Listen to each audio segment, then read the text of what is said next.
ഇന്ന് നമ്മൾ അവിട്ടം അവസാന പകുതി ഭാഗം, ചതയം, പൂരുരുട്ടാതി നക്ഷത്രത്തിന്റെ ആദ്യ മുക്കാൽ ഭാഗവും ചേർന്ന കുംഭക്കൂറുകാരുടെ നക്ഷത്ര ഫലങ്ങളെ കുറിച്ചാണ് ചിന്തിക്കുന്നത്.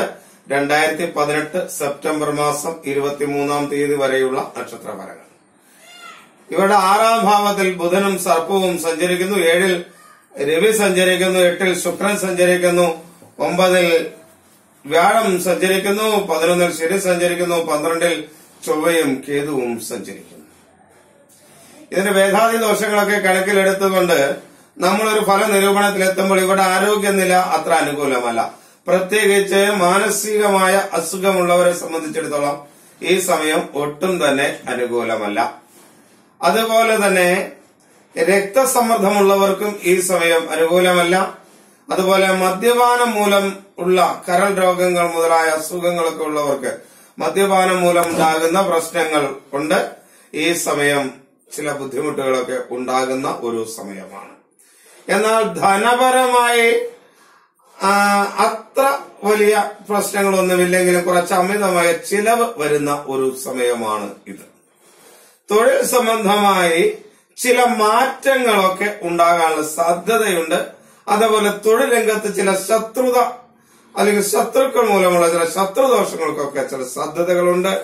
അതേപോലെ പുതിയ തൊഴിൽ സംരംഭം തുടങ്ങുന്നതിന് ഇവർക്ക് അനുകൂലമായ ഒരു സമയമല്ല 2018 സെപ്റ്റംബർ 23 വരെ.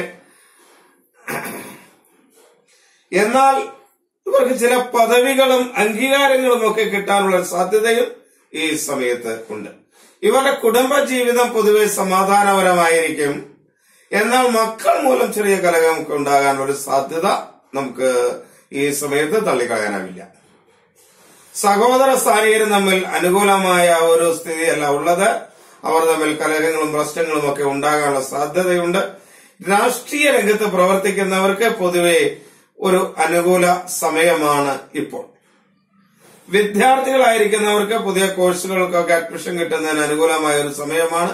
വിദ്യാർത്ഥികൾക്ക് പൊതുവെ നല്ല ഒരു സമയമാണ് ഇത്. മാതൃസ്ഥാനത്ത് ഉള്ളവരിൽ നിന്നും അനുകൂലമായ നിലപാടുകൾ ഉണ്ടാകുമ്പോൾ പിതൃസ്ഥാനീയിൽ നിന്നും ചില അഭിപ്രായ വ്യത്യാസങ്ങളും പ്രശ്നങ്ങളും ഒക്കെ ഉണ്ടാകാനുള്ള സാധ്യതയുള്ളത് കൊണ്ട് പിതൃസ്ഥാനീയരുമൊക്കെ ആയിട്ട് സംസാരിക്കുമ്പോൾ വളരെ ശ്രദ്ധിക്കേണ്ടത് ആണ്. ബന്ധുക്കൾ പൊതുവെ അനുകൂലമായിരിക്കും. ഈ നാളുകാരെ സംബന്ധിച്ചിടത്തോളം ഇപ്പോൾ ഗ്രഹോപകരണങ്ങളൊക്കെ വാങ്ങുന്നതിന് അനുകൂലമായ ഒരു സമയമാണ്.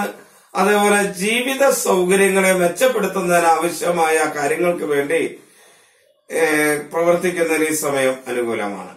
വിവാഹാലോചനയൊക്കെ ഉള്ളവരെ സംബന്ധിച്ചിടത്തോളം ചില തടസ്സങ്ങൾ അല്ലെങ്കിൽ ചില നിൽക്കുമെങ്കിൽ പോലും വിവാഹാലോചനകളൊക്കെ നടത്താനും ഒക്കെ അനുകൂലമായ ഒരു സമയമാണ്. വാഹന സംബന്ധമായ തൊഴിൽ ചെയ്യുന്നവരെ സംബന്ധിച്ചിടത്തോളം ഇത് ഒരു അനുകൂലമായ സമയമാണ്.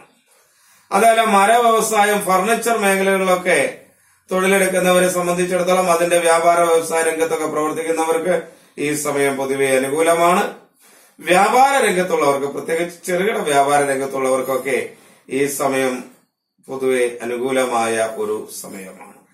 മൃഗസംരക്ഷണ മേഖലകളില് കുറച്ച് നല്ല പ്രവർത്തനങ്ങൾ കാഴ്ചവെക്കുന്നതിന് ഈ സമയം അനുകൂലമാണ്. ആരോഗ്യരംഗത്ത് പ്രവർത്തിക്കുന്നവർക്ക് ഈ സമയം അനുകൂലമല്ല. നിയമരംഗത്ത് പ്രവർത്തിക്കുന്നവർക്കും ഈ സമയം അത്ര അനുകൂലമല്ല. പൊതുവെ ഈ നാളുകാർക്ക് ഒരു സമ്മിശ്ര ഫലം അനുഭവപ്പെടുന്ന കാലഘട്ടമാണ് 2018 ഈ സെപ്റ്റംബർ 23 വരെ.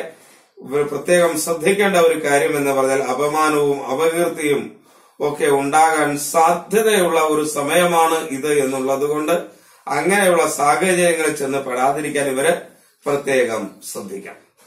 ഇവരുടെ ദോഷഫലങ്ങളെ ഒരു പരിധിവരെ കുറയ്ക്കുന്നതിന് ദേവീ ക്ഷേത്രത്തിൽ യഥാശക്തി വഴിപാടുകൾ നടത്തുകയും ഗണപതിക്ക് കറുകമാല സമർപ്പിക്കുകയും ചെയ്യുന്നത് നല്ലതാണ്. കൂടുതൽ പരിഹാര കർമ്മങ്ങൾ ചെയ്യണമെന്ന് താല്പര്യമുള്ളവർ അവരവരുടെ ജാതകമൊക്കെ പരിശോധിപ്പിച്ച് ചെയ്യുന്നതാണ് നല്ലത്. കാരണം ഇത് ഒരു പൊതുവായ ഫലമാണ്. ഈ പൊതുവായ ഫലങ്ങൾ കേൾക്കുകയും അത് മനസ്സിലാക്കുകയും ചെയ്യുന്നവർ ഇത് പൊതുവായ ഫലമാണ് എന്ന് മനസ്സിലാക്കണം. ആരുടെയും വ്യക്തിപരമായ ഫലം ഒന്നും അല്ല. അതേപോലെ വിവാഹാലോചനയൊക്കെ അനുകൂലമാണ് എന്ന് പറയുമ്പോൾ 90 വയസ്സായ വ്യക്തിക്ക് വിവാഹാലോചന അനുകൂലമാണെന്നോ അല്ലെങ്കിൽ 2 വയസ്സായ പിഞ്ചു കുഞ്ഞിന് വിവാഹം ആലോചിക്കാൻ സമയമാണോ എന്നൊന്നും അല്ല അതിന്റെ അർത്ഥമാക്കേണ്ടത്. അങ്ങനെയൊക്കെ ചില ആളുകൾ, അതൊക്കെ കുറെ ഫേക്കുകളാണെന്ന് എനിക്കറിയാം. എങ്കിൽ പോലും ചിലപ്പോൾ ഇത് പറയാതിരിക്കാൻ മനസ്സനുവദിക്കാത്തതുകൊണ്ട് പറയുന്നു എന്ന് മാത്രമേ ഉള്ളൂ. ഇങ്ങനെയൊന്നുമല്ല ഇതിനെ സമീപിക്കേണ്ടത് എന്ന് മനസ്സിലാക്കുക. ഞാൻ പറയുന്നതിന്റെ ശരിയായ അർത്ഥം ഉൾക്കൊള്ളുക. ഇത് വിശ്വാസികൾക്ക് വേണ്ടി മാത്രം ഇടുന്ന പോസ്റ്റാണ്. അവർക്ക് ഇതൊരു പരിധിവരെ അവരുടെ ജീവിതത്തിന് നല്ലൊരു ചട്ടക്കൂട് ഉണ്ടാക്കിയെടുക്കാൻ സഹായിക്കുമെന്ന് ഉറപ്പുള്ളത് കൊണ്ടും ആണ് ഞാൻ ഈ പോസ്റ്റ് ഇടുന്നത്. എല്ലാവരെയും ഈശ്വരൻ അനുഗ്രഹിക്കട്ടെ എന്ന് പ്രാർത്ഥിക്കുന്നു. എല്ലാവർക്കും നമസ്തേ.